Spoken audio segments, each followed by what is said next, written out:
Oi, Pri. Ouço suas histórias já tem um tempo. Adoro ouvir você enquanto faço as coisas em casa. E de tanto ouvir e pensar se devo ou não contar meu segredo, decidi que vou contar sim, mesmo tendo medo de ser julgada. Por favor, confia em mim. Não preciso de mais julgamentos porque eu já faço isso todo dia comigo mesma.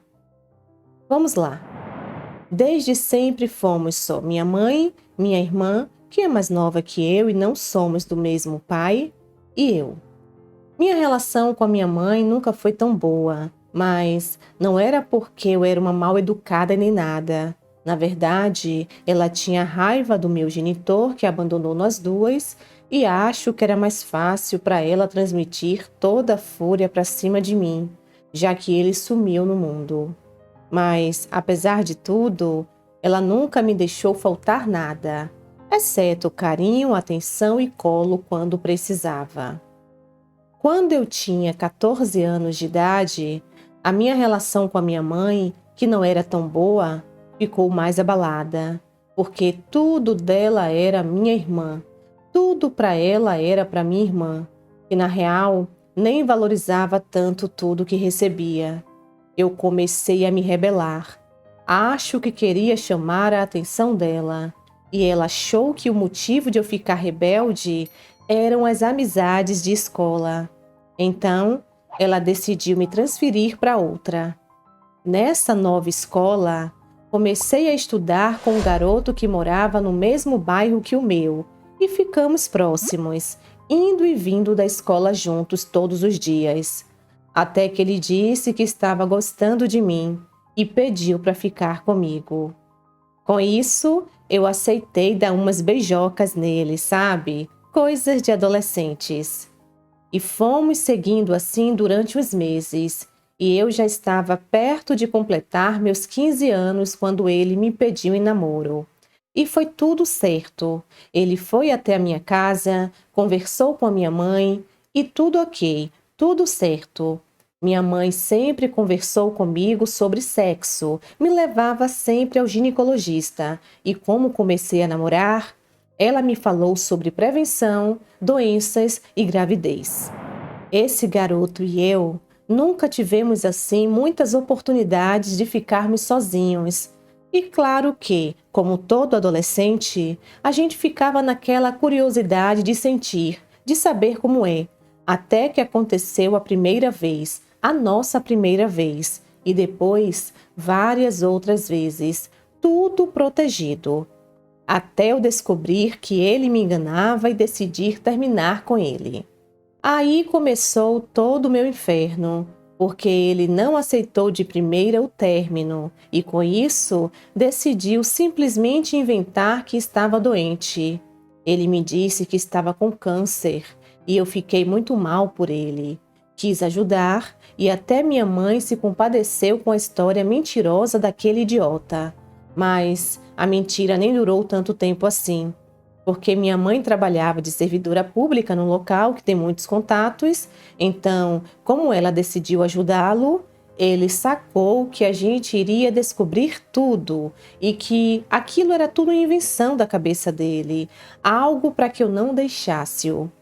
Ele sumiu de vista e pelo Facebook me disse que inventou toda a história para eu não largar dele. Obviamente que mandei ele ir catar coquinho longe de mim e me esquecer. Aí, o inferno que já estava grande piorou, quando depois de um banho, eu abri meu guarda-roupa e me deparei com meu pacote de absorvente intacto ainda. Eu não tinha menstruado, mas, como a gente se prevenia, eu pensei que estava tudo bem. E por conta disso, de todo o estresse, eu imaginei que talvez o meu ciclo estivesse desregulado.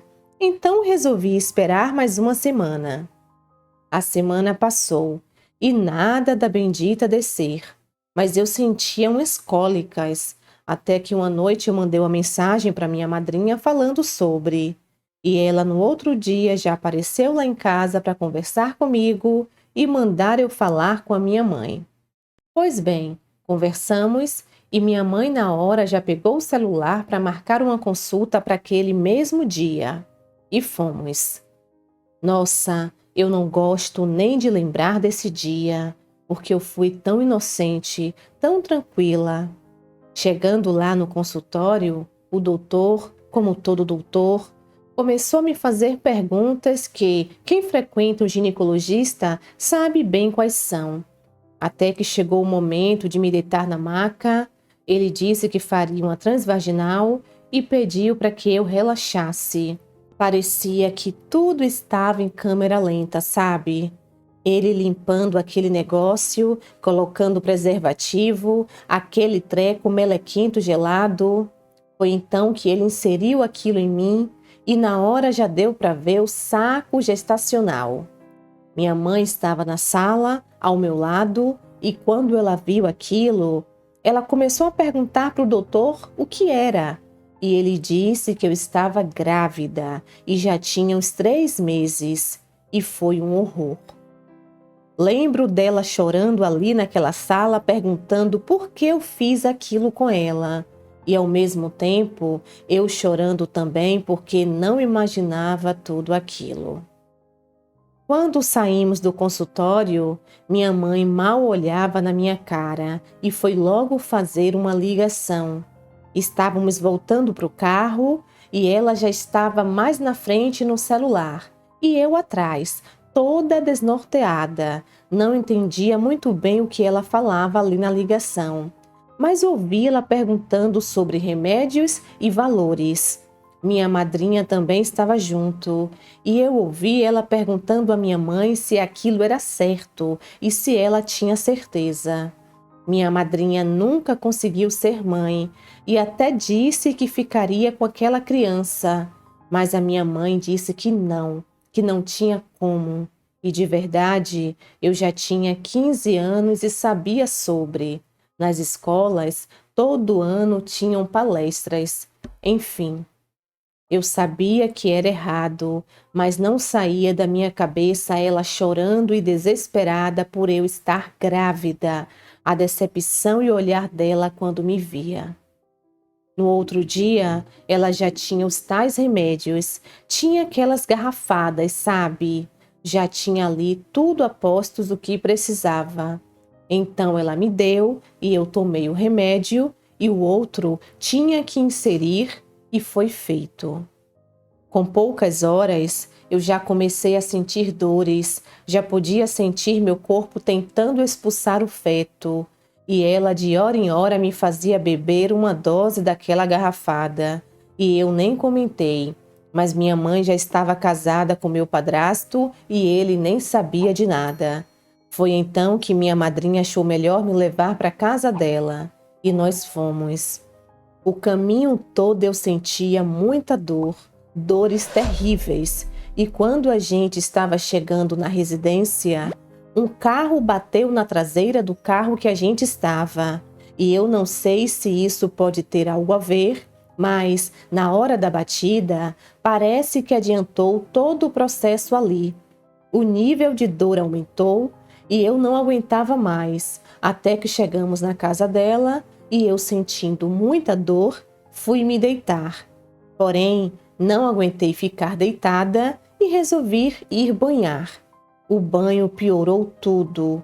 Era uma dor insuportável. Foi então que eu senti uma dor de barriga, sabe? Como se eu quisesse fazer minhas necessidades. Quando me sentei no vaso, a dor cessou. Parecia que tinha sido arrancada com a mão e eu senti um negócio saindo de dentro de mim. E quando olhei, o feto estava ali pendurado. Foi um pesadelo.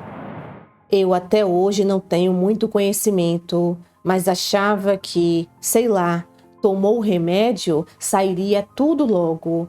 Mas ele ficou preso ali. Ele era pequeno e estava pendurado, mas já estava meio que formado por completo. Desesperada e chorando muito, eu chamei por minha madrinha e quando ela viu aquilo, começou a chorar também. Mas não tinha jeito, não tinha o que fazer. E ela decidiu ligar para a ambulância. e é óbvio que foi relatado que era um aborto espontâneo. Seguimos para o hospital e eu fiquei internada por 2 dias para ter certeza que não tinha ficado nada dentro do meu útero.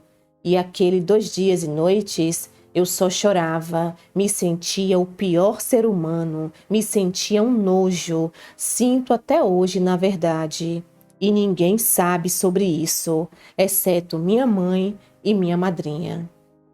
Hoje eu ainda lembro da cena do feto pendurado, lembro de todo o horror que foi, toda a dor que senti, e odeio ter que carregar esse fato, esse pecado, esse crime comigo. Minha relação com a minha mãe ainda não é tão boa, mas a gente tenta. Depois do que aconteceu, nunca mais foi voltado a esse assunto, e eu não sei se minha mãe tem dias que fica também mal como eu, mas é isso. Não moramos juntas e eu hoje sou casada, tenho 2 filhas. E olha a ironia, elas são gêmeas. Quando eu descobri que estava grávida de gêmeas, na hora me deu um estalo. Achei que era castigo. Deus me castigando por ter feito tudo o que eu fiz anos atrás. Hoje eu faço o possível e o impossível para ser uma boa mãe. E tento deixar tudo isso no fundo da gaveta, bem guardado. Mas tem dias que, olhando para as minhas meninas, me pego pensando e é muito difícil. Obrigada por ler meu relato, Pri. Compartilhando isso com você, eu me sinto até um pouquinho melhor. Esse é o meu segredo. Olá, meus amores, boa noite, como vocês estão? Sejam todos muito bem-vindos ao nosso segundo canal, o canal Seus Segredos aqui. Amiga, muito obrigada pela confiança, gratidão de coração. Eu imagino que tudo isso tenha sido difícil demais. Mas eu quero te dizer uma coisa, meu amor. Não fique se culpando, se martirizando. Eu sinto que você se arrependeu. Eu sinto que talvez, se você pudesse voltar atrás, você tentaria fazer o seu melhor para evitar tudo isso. Mas lembre-se, você era um adolescente, tinha 14 anos e você foi justamente de acordo com a decisão da sua mãe. Você olhou para sua mãe, você se sentiu coagida, você sentiu medo e apenas fez o que ela ordenou. Você não teve chance de dizer não. Você apenas seguiu o fluxo, como costumamos dizer. E eu sinto muito que você tenha passado por tudo isso. Tudo isso foi muito perigoso, a maneira que tudo isso foi conduzido colocou a sua vida em risco. E infelizmente, meu amor, não tem mais o que fazer, né? Aconteceu, você deve deixar tudo isso no passado, você se arrependeu, você nunca mais cometeu esse tipo de escolha. E hoje você é uma mãe, mãe de gêmeas, e você disse pra gente que você faz o melhor por suas filhas. E é isso, se dedique a elas, siga fazendo o seu papel, seja a melhor pessoa desse mundo. E pare de ficar, minha linda, carregando esses traumas, porque não faz bem. Certas coisas na vida, a gente precisa entender que foi uma escolha ruim, ok, mas não tem o que se fazer, não é verdade? Você se arrependeu. Você provavelmente deve ter pedido perdão a Deus. Você se tornou uma pessoa melhor. Você era uma adolescente na época. E então, minha linda, eu não preciso dizer mais nada, não é mesmo? Siga em frente, siga em paz, que Deus te guie, te oriente. E mais uma vez, muito obrigada. Fica o seu relato, fica o seu segredo, fica também aqui alguns alertas. E você disse pra gente também na carta que você se prevenia, vocês usavam algum método contraceptivo e ainda assim aconteceu. Mas enfim, já foi, o passado deve ficar no passado. Mais uma vez, gratidão. E vocês, amigos e amigas do canal, o que vocês acharam desse segredo, hein? Deixa aqui nos comentários que vamos amar saber. E vocês fiquem bem, tenham uma boa noite e até o próximo vídeo, se Deus quiser.